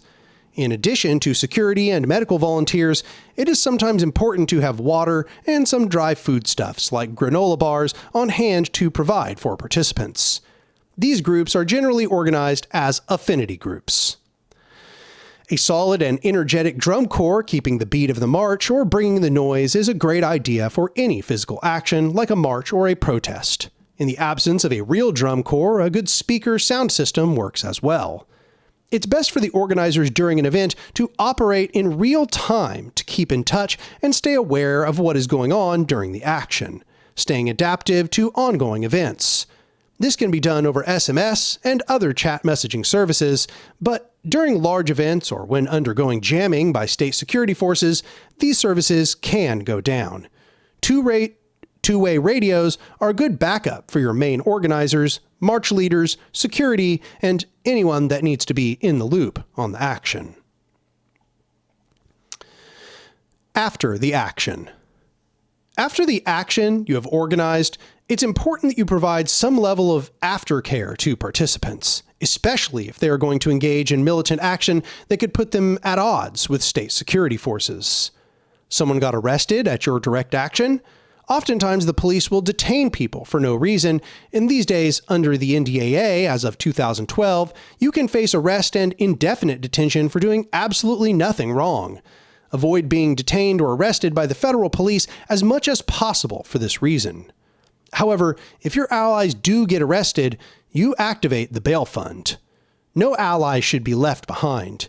If allies are imprisoned for long periods of time, organize jail support in the form of letters, commissary funds, additional legal support, media awareness campaigns, and everything you can do to show solidarity for those incarcerated. Mental health. Mental health is a particularly important subject, and one that is often overlooked in the context of practical day-to-day considerations within radical movements. It's important to understand the historical, political, philosophical, and material context that affects our collective mental health as we seek collective liberation. However, the main focus of this section is to address the more practical concerns and approaches that we can employ to create radical mental health and wellness practices in our organizing spaces. To reach our goals for collective liberation, we must employ the principles of self-care and mutual aid, and approach mental health through a radical lens to avoid reproducing the harm that is institutionalized by oppressive states. It's important to set boundaries and expectations for yourself clearly so that you can know when and how to offer your help to others. Be very honest and clear about your skills and abilities as well as your limitations, whether they are material, physical, or emotional. Often activists take on much more than they can handle, or do not trust others enough to delegate, but this is unsustainable and can lead to burnout very quickly. Building trust and sharing skills in the community takes time, but it's important so that the movement can continue to grow and foster community and camaraderie. No one shows up perfectly the first, second, third time, and even a seasoned activist can under or overestimate their abilities or limitations. It's necessary to learn and grow from our mistakes as we continue to build relationships within our activist communities in order to create a sustainable movement. Questions you can ask yourself. 1. What skills do I have that could contribute to the movement? 2. What am I comfortable doing? What am I not as comfortable doing? 3. Do I have accessibility needs? 4. What are necessary parts of my own self-care regime, and how do I make time for them while balancing movement work and my day-to-day life? 5. Who are the people in my support system that I can ask for assistance? 6. How can I help support my community in healing and recuperating during or after stressful or traumatic events? If we take on too much, we run into the problems of many other activist movements before us. Burnout. Burnout may become unavoidable, but the more we address the root causes of burnout, we can hopefully minimize the damage and restore ourselves more quickly. Many movements fizzle out or implode due to unsustainable practices and a lack of sustained self-care and mutual aid that are necessary to replenish our energy so that we can get back to work more quickly. We all have varying skills, aptitudes, abilities, and interests, and this diversity is necessary and a source of strength if tapped into strategically. We must also cultivate a practice of self-care and community care that can help us create more viable and sustainable communities. And that means we must understand and appreciate the diversity within our communities and also take care of each other in ways that are more in line with our values, respecting the diversity of neurological, physical, emotional, intellectual, social, spiritual, and other needs and abilities of our communities. Before going out to a direct action, there are many things you can do in order to prepare yourself mentally, physically, and emotionally. Attend trainings so that you can learn and discuss any important issues you might face or practice your response in a safe, controlled environment. Many organizations will do direct action trainings and offer more specific trainings that are geared toward specific roles: street medics, legal observers, security, etc. Know your role and attend trainings to prepare yourself for what you might experience. Build relationships in your activist community. You do this by showing up, being accountable, and building trust within your activist community. If you are new, have some humility. You may have specialized skills, but first you must show that you are willing to be a team player before given responsibilities of importance. Leave your ego at the door. The purpose of our movement is larger than any one individual, and it's important to realize that we may have different opinions and methods, but ultimately, we share some common goals. As we have said before, resistance movements are often infiltrated by agent provocateurs and law enforcement agents that seek to derail or delegitimize social movements. It takes time to build relationships, so be patient with yourself and others. Let go of your ego and help according to your ability and the needs of the group. Keep showing up even if you have a conflict. Conflicts can and do happen often in movement spaces. If you hurt people's feelings or make a mistake, be accountable and take actions to restore trust. Accountability can take many different forms, but recognizing any harm done and making some amends in a tangible way can go a long way to restore trust. We keep our community safe, and that requires that we know our communities and provide support and resources as needed. Also, slow down. We're in this for the long haul. Meditate and prepare yourself for the long game. Our work is not done after one action. The fight for freedom has been long and arduous, and we must prepare ourselves for the long game. Take time to connect your mind to your body. Listen to your body. If you're hungry, eat. If you're tired, sleep. Your body carries wisdom. Honor your needs and take the time to get to know your body. The need for perpetual motion and productivity is ingrained into us by a society that does not value our labor or our humanity. A society that views us as replaceable and disposable. We are not disposable or replaceable. We must use self-care, which was developed by the Black Panthers, to preserve our strength, to recharge ourselves, to heal ourselves in a society that would grade us down and destroy us. So a lot of this stuff is kind of repetitious here, so I'm going to skip through a bunch of this because also the video is running pretty long at this point, and we're going to go to protest democracy. If your protests achieve a level of success that they exist for an extended period of time, they will often have the opportunity to become more coordinated. Those in positions of respect will often be looked to decide what sorts of tactics will and will not be allowed proceeding forward. However, this is a dangerous path. The state has become very good at suppressing leaders and infiltrating hierarchical structures. It's much harder, however, for the state to infiltrate flatter and more democratic bodies. This is why protesters should create horizontal council structures where consensus decides future action.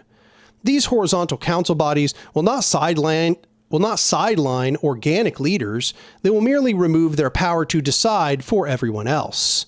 Indeed, if one wants to create a council body, one of the most effective first steps is to locate an organic leader and then convince them that decisions should be made through the democratic body instead. There are many kinds of councils which can be built outside of protests, during protests, and even enduring afterwards.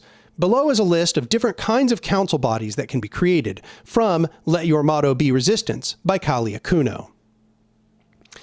Block committees. These self-defense units on the level of an urban or suburban block and/or street should be the foundation of all of our efforts. This type of organizing entails building deep relationships with our neighbors and their families, identifying mutual interests, and building clear lines of communication. Neighborhood councils.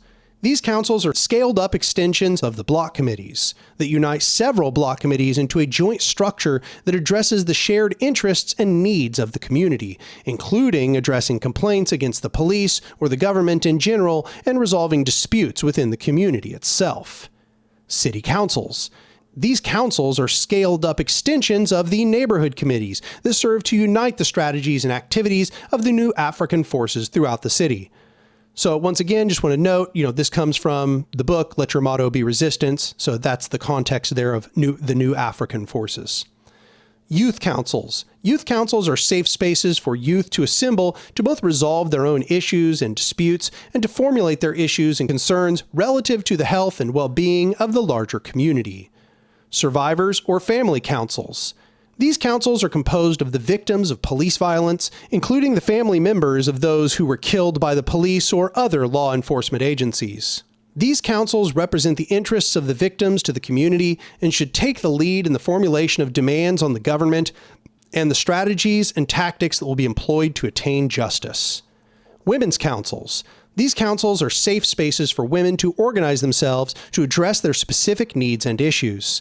One of its primary functions will be to address issues of abuse and/or violence, domestic violence, assaults, rape, etc. Committees against women either by the police or other government agencies or by men in the community, including determining processes or rectification and healing. People's assemblies. The assemblies are designed to be dual power instruments that serve to direct vehicles of people's power. These assemblies would be called to develop and institute autonomous solutions to various social issues and contradictions, and to develop and advance various demands on the state. People's tribunals. These tribunals are extensions of the elder councils, city councils, or people's assemblies, and are communal spaces to gather evidence regarding police brutality and state repression, to shape a people's response to these crimes against humanity, to secure justice through the administration of people's power, via boycotts, divestment measures, and various types of sanctions that bring the state and capital to heel or transform them altogether. Copwatch. These are collectives drawn from our independent organizations and various suggested committees that focus on monitoring the police and other enforcement agencies operating in our communities, documenting their activities, and when necessary, intervening to prevent state abuses and repression. Copwatch initiatives should also provide various types of self-defense and security trainings, including Know Your Rights trainings and political education for the community. Security teams. These are units that should be developed from our independent organizations and the aforementioned communities to secure our communities from various threats at public gatherings and events, to respond to forces that pose threats to the community, and to respond to social and natural crises that confront the community. Militias are in parts extensions of our security teams and serve similar social purposes. However, unlike the security teams, they are organized more explicitly to educate and train the community in the arts of self-defense, defensive fortifications, and military operations. The other major function of the militia should be to respond to major crises like the floods in New Orleans after Hurricane Katrina and the rebellion in Oakland, California following the murder of Oscar Grant, to make sure our people's safety is secure and that the state is not abusing our people. Emergency social response teams. These teams should respond to social crises such as that posed by Hurricane Katrina to make sure that in the midst of a crisis, our people are physically safe, treated with dignity, have food to eat, clean water to drink, and medically treated and provided with adequate housing. These teams should be prepared to set up autonomous clinics and other emergency response operations following a catastrophe, like the Common Ground Collective and People's Hurricane Relief Fund in New Orleans after Hurricane Katrina, or Occupy Wall Street after Superstorm Sandy in New York City. So that's the end of the section from Let Your Motto Be Resistance. Such council bodies may have many different purposes, as can be seen. One thing they do is create a way to arrive on an agreement about tactics. Lack of agreement on tactics leads to a confused mass working on conflicting principles. Another one of the most important purposes is that they provide a form of mediation for disputes. Do not let internal disputes get out of hand. When two parties are having a dispute, find a neutral party to act as a mediator. This mediator should be agreed to by both of the people who are in the dispute, and after the mediator hears the difficulties of both sides, they should offer a path toward remuneration and rehabilitation for those who are involved. Above all, deal with these disputes in a civil fashion. Fury is for the state. It is recommended, if numbers are relatively small in the council you form, that full consensus be sought.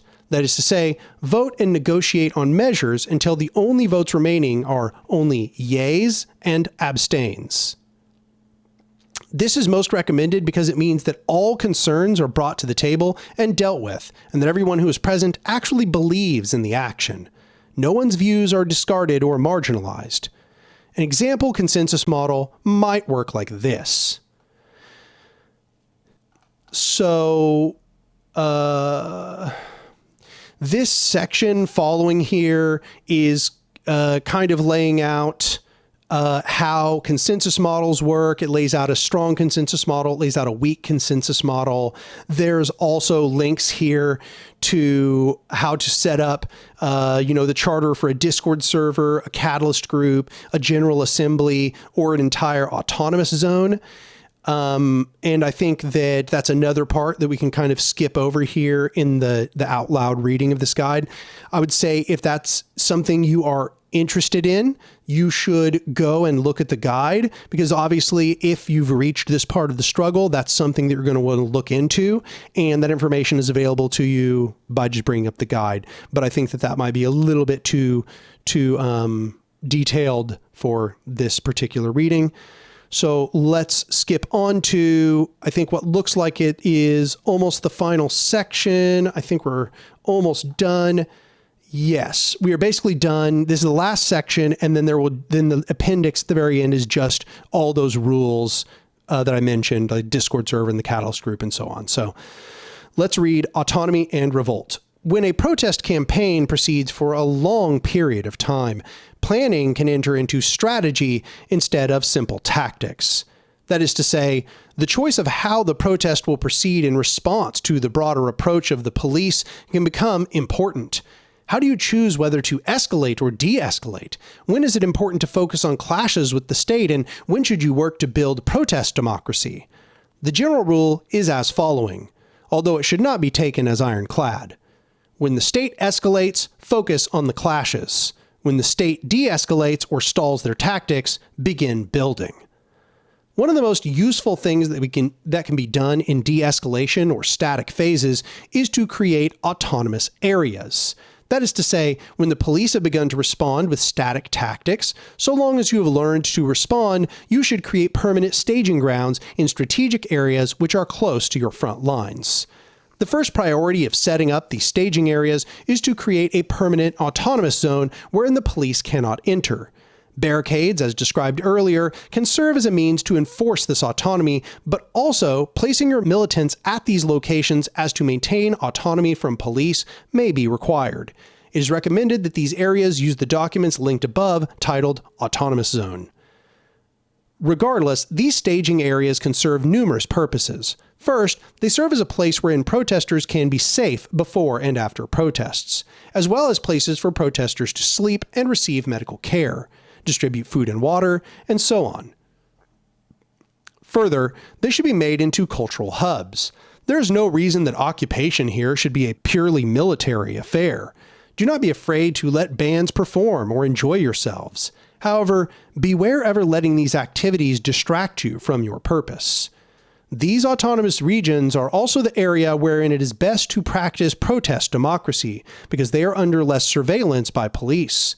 Their existence will, however, also very likely escalate tensions with the police, as the creation of mutual aid programs and the assertion of autonomy for the protesters is a threat to police hegemony.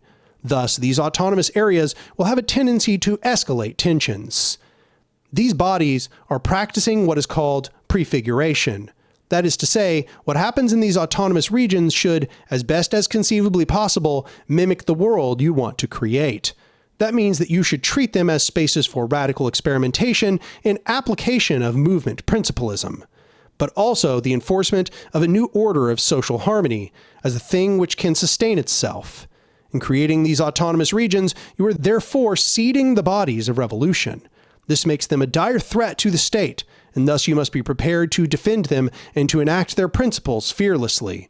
In creating these regions in every major city in America, we are planting the seeds of a revolutionary future. All power to the people. All right, wow. Whew, it took a long time to read. My voice is getting hoarse here, but I think that was worth it. Hopefully y'all got a lot out of that. I think that last part about autonomous regions, I think that insofar as you could create a permanent autonomous zone, I would say that is prefiguration. But I think that in the experience of the real world, almost all of these autonomous zones end up being very temporary. And so I think that they may not really be a very successful model for prefiguration. However, generally they just kind of arise out of circumstances. Like it's just something where the protesters have seized a large area and then an autonomous zone just kind of comes out of it. However, I don't think that they are the sort of penultimate manifestation, revolutionary manifestation. I think that they can occur and they're good when they do occur, but that they are not like everything that we should be aiming for. However, most everything in the guide I agree with. That's why I've chosen to read it out loud. I think that there's definitely key pieces where I have some disagreements, but it is overall a very good overview of the sorts of things you need to keep in mind as an organizer and even just a protester. So, the guide, as you might have noticed, kind of proceeds from being a basic protester to getting more and more involved in the movement and being an organizer and being embedded in all of these social processes. And so I think that there's probably something to be gathered from it from almost anybody at any position in the process. And, I hope that was valuable for you. I hope that y'all got something useful out of that. And I also hope that I've gotten this edited and ready to go before the protests on the 14th. If you're seeing it before the 14th, I did a good job. But yeah, that's about all I wanted to say. As we are drawing to a close, I just want to remind you all that I don't have sponsors on the channel.